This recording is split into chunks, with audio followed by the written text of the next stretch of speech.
Students, हम discuss कर रहे थे न्यूक्लिक एसिड के एक टॉपिक को, जिसमें हमने सबसे पहली वीडियो में न्यूक्लिक एसिड के जनरल इंट्रोडक्शन के बारे में बात की थी और सेकंड वीडियो में हमने डीएनए के स्ट्रक्चर मॉडल के बारे में डिटेल से डिस्कशन की थी। आज के इस लेक्चर में हम आरएनए के बारे में पढ़ेंगे कि आरएनए क्या है और इसकी टाइप्स कौन सी है और लिविंग ऑर्गेनिज्म में इसका फंक्शन कौन सा है। आरएनए क्या है? ये एक राइबोज न्यूक्लिक एसिड है।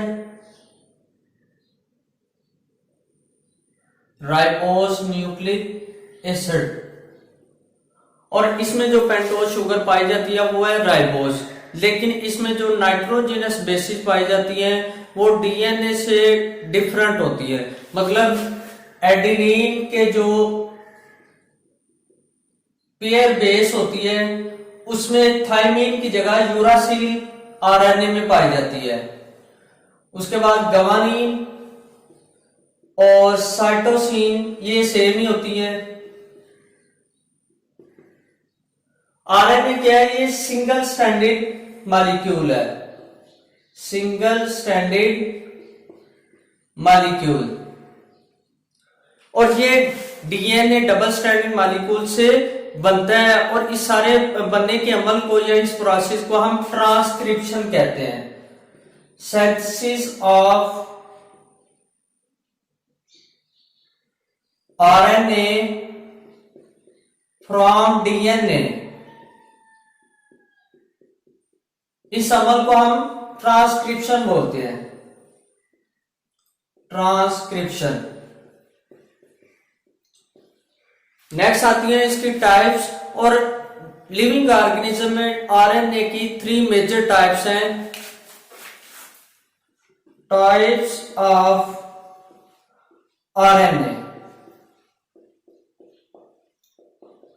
और इन टाइप्स में सबसे जो फर्स्ट पे आती है messenger RNA. Messenger RNA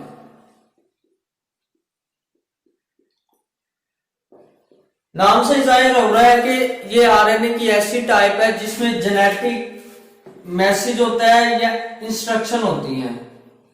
genetic message और इंस्ट्रक्शन किससे आती है? डीएनए से आती है। और इसका काम क्या होता है? ये न्यूक्लियस से जेनेटिक मैसेज या इंस्ट्रक्शन लेता है और साइटोप्लाज्म में बड़े राइबोसोम्स को देता है ताकि वो प्रोटीन की सिंथेसिस कर सके। और इसका जो साइज है वो डिफरेंट होता है। डिफरेंट टाइप की प्रोटीन में इसका साइज वेरी करता है। वो डिपेंड करता है कि प्रोटीन का साइज कितना है। नॉर्मली जो है, अगर हम देखें कि 1000 अमाइनो एसिड पे एक मुश्मिल प्रोटीन है तो उसमें 3000 न्यूक्लियोटाइड्स पर मुश्मिल मैसेंजर आरएनए होगा। न्यूक्लियोटाइड्स पर मुश्मिल मैसेंजर आरएनए लिविंग ऑर्गेनिज्म में पाया जाता है।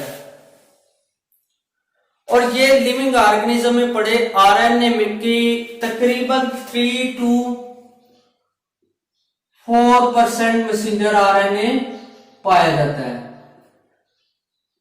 जो टोटल लिविंग ऑर्गेनिज्म में आरएनए पाया जाता है उसका तकरीबन 3 to 4% मैसेंजर आरएनए पर मुश्मिल होता है। उसके बाद सेकंड पे आती है ट्रांसफर आरएनए।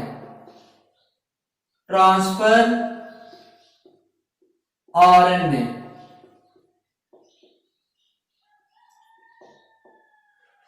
ट्रांसफर आरएनए का मैसेंजर आरएनए से साइज थोड़ा छोटा होता है और इसमें तकरीबन 75 से लेके 90 तक न्यूक्लियोटाइड्स इसमें पाए जाते हैं। और इसका काम क्या होता है कि ये अमाइनो एसिड को उस साइट पे पहुंचाता है जहां पे पेप्टाइड चेन्स बननी होती हैं या पॉलीपेप्टाइड चेन्स बनती हैं। ट्रांसफर अमाइनो एसिड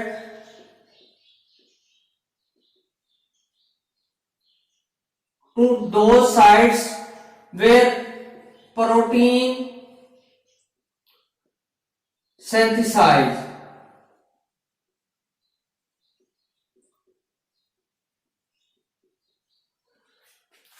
और ये ट्रांसफर आरएनए हर अमाइनो एसिड के लिए बहुत ही स्पेसिफिक होता है और इसीलिए तकरीबन 20 डिफरेंट टाइप के ट्रांसफर आरएनए पाए जाते हैं। हमने जब प्रोटीन का लेक्चर पढ़ा था तो उसमें हमने पढ़ा था कि लिविंग ऑर्गेनिज्म में पाई जाने वाली जो प्रोटीन है वो 20 टाइप के अमाइनो एसिड से मिलकर बनी होती है। अगर 20 टाइप के अमाइनो एसिड होंगे तो इसका मतलब है ट्रांसफर आरएनए भी 20 टाइप के लिविंग ऑर्गेनिज्म में अमाइनो एसिड को ट्रांसफर करने के लिए स्पेसिफिक साइट पे स्पेसिफिक होते हैं। उसके बाद ये तकरीबन 20 to 25 तक ये वैरी करता है डिफरेंट टाइप के लिविंग ऑर्गेनिज्म में इसकी आरएनए की परसेंटेज पाई जाती है। उसके बाद लास्ट पे आता है ribosomal RNA. Ribosomal RNA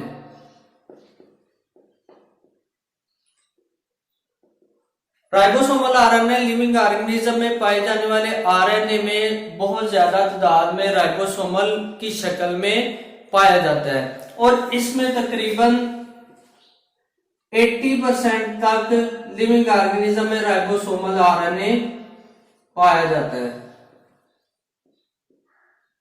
ribosomal RNA और इसका काम क्या होता है कि ये प्रोटीन को सिंथेसाइज करने के लिए या प्रोटीन की तैयारी के लिए एक मशीनरी के तौर पे एक्ट करता है।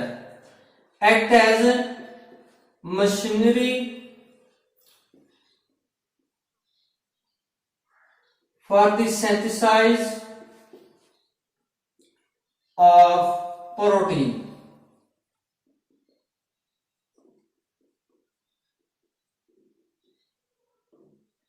और ये प्रोटीन की तैयारी के लिए एक इम्पोर्टेंट रोल प्ले करता है या मशीनरी के तौर पे एक्ट करता है। अगर हम जनरल आरएनए के फंक्शन के बारे में बात करें तो ये है कि ये प्रोटीन की तैयारी के लिए अपना लिविंग ऑर्गेनिज्म में अपना किरदार अदा करता है। और अगर हम इसके स्टेप्स के बारे में बात करें या टाइप्स के बारे में बात करें तो सबसे पहले मैसेंजर आरएनए है। मैसेंजर आरएनए का काम क्या होता है कि ये न्यूक्लियस से कोडिंग लेता है या इंस्ट्रक्शन लेता है और राइबोसोम को देता है। उसके बाद ट्रांसफर आरएनए है। ट्रांसफर आरएनए का काम क्या होता है कि ये अमाइनो एसिड को उस स्पेसिफिक साइट पे पहुंचाता है जहां पे पॉलीपेप्टाइड्स या पॉलीपेप्टाइड चेन बनती हैं, सिंथेसाइज होती हैं। उसके बाद राइबोसोमल आरएनए का काम क्या होता है कि ये मशीनरी के तौर पे एक्ट करता है, ये प्रोटीन को बनाता है। उसके बाद इस चैप्टर में लास्ट पे एक टॉपिक है conjugated molecule. Conjugated molecules.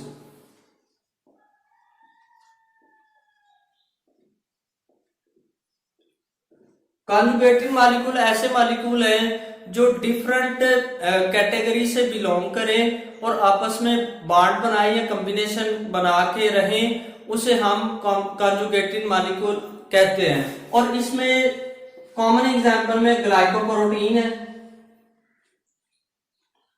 Glycoprotein में ग्लूकोज जो कि कार्बोहाइड्रेट्स है और प्रोटीन आपस में मिलती हैं और ये कॉन्जुगेटेड मॉलिक्यूल बना देती है जिसे हम ग्लाइकोप्रोटीन कहते हैं।